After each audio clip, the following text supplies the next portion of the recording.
स्वागत है आपका हमारे चैनल ब्रिंक्स क्लासेस पर। आज का टॉपिक है डी मल्टीप्लेक्सर। प्रीवियस टॉपिक में हम लोगों ने डिस्कस किया था मल्टीप्लेक्सर के बारे में। D multiplexer is a combinational circuit that performs the reverse operation of multiplexer. It has single input and selection lines and maximum of 2 की power n output lines. The input will be connected to one of these output based on the value of selection lines. Since there are n selection lines, there will be 2 की power n possible combination of zeros and ones. So each combination can select only one output. Demultiplexer is also called as Dmax, and we know that demultiplexer is also known as data distributor. क्या है कि demultiplexer एक combinational circuit है जो perform करता है reverse operation of multiplexer.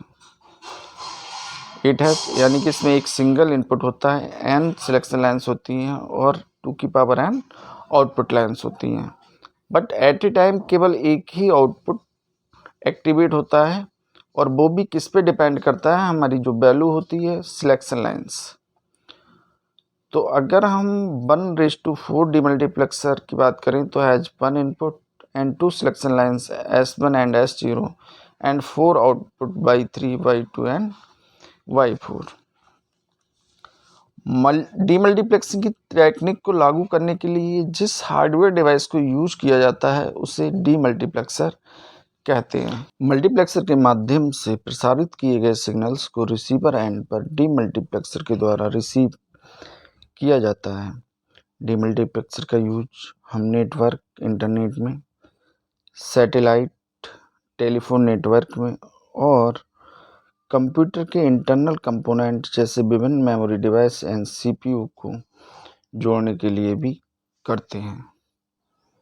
अब 1:4 demultiplexer में देखेंगे हम, इसमें क्या होगा, वी नो दैट कि सिंगल तो इनपुट लाइन होगी और 4 हमारी आउटपुट लाइन्स होंगी। तो ये आपकी सिंगल इनपुट लाइन्स हो गई, 4 आपकी आउटपुट लाइन्स हैं। तो हमने 4 आउटपुट लाइन ड्रा कर दी और इन्हें इंडिकेट करते हैं Y0, Y2, Y1, Y2 और Y3 से, क्योंकि इसमें 2 की पावर 2 यानी कि n कितना है, 2 है आपका, तो 2 आपकी सिलेक्शन लाइन्स हो गई S1 और S0। This means the single input will be connected to one of the 4 outputs Y02, Y3 based on the value of selection lines S1 and S0. The truth table of 1:4 demultiplexer is, तो हमने selection inputs ले लिए S1, S0, outputs ले लिए Y3, Y2, Y1, Y0, inputs दे दिए 0 0 1 1 0 1 0 1। तो जब 0 0 होगा यानी कि वैल्यू 0 होगी तो केवल Y0 एक्टिव होगा, उसकी वैल्यू 1 होगी, अदर 0 होंगे। जब 0 1 होगी तो 0 0 1 0, जब 1 0 होगी तो 0 1 0 0, और जब दोनों 1 होंगे तो वैल्यू 3 होगी यानी कि Y3 एक्टिवेट होगा। तो from the above truth table we can directly write the boolean function for each output H. तो Y0 एक्टिवेट आपका कब होगा, जब S1 S0 दोनों 0 0 होंगे यानी कि कॉम्प्लीमेंट वैल्यू देंगे। Y1 एक्टिवेट होगा जब S1 0 और S0 1 होगा, और Y2 होगा जब S1 1 होगा और S0 0 होगा। सेम Y3 कब होगा, जब S1 S0 दोनों 1 1 होंगे, तब आपका Y3 एक्टिवेट होगा। तो we can implement these boolean function using inverters and 4 input AND gates. It's shown in the figure।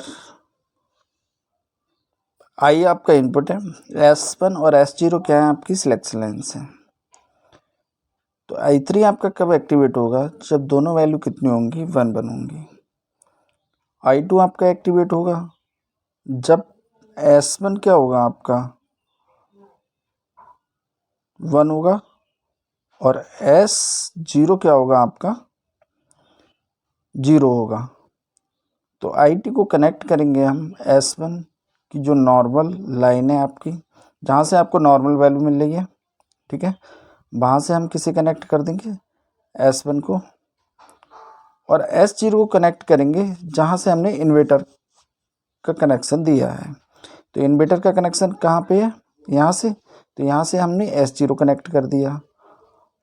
और सिंपली हम क्या करेंगे, अब हम क्या है, इनपुट आपका क्या है, इनपुट हमने कनेक्ट कर दिया।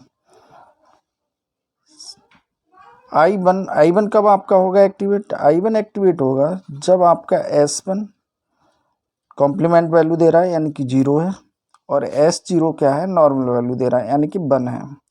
तो हमने इनपुट कनेक्ट कर दिया।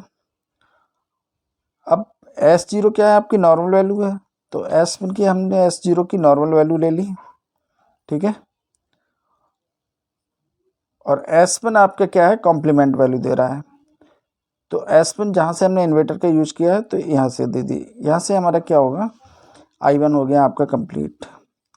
लास्ट है आपका I0। I0 में क्या है, आपका S1 भी 0 है और S0 भी 0 है, ठीक है। तो सिंपली इनपुट कनेक्ट कर दिया और दोनों की हमने क्या है, कॉम्प्लीमेंट वैल्यू कनेक्ट कर दी। यहाँ से आपका ये सर्किट कंप्लीट हो गया। उम्मीद करते हैं आपको समझ में आया होगा।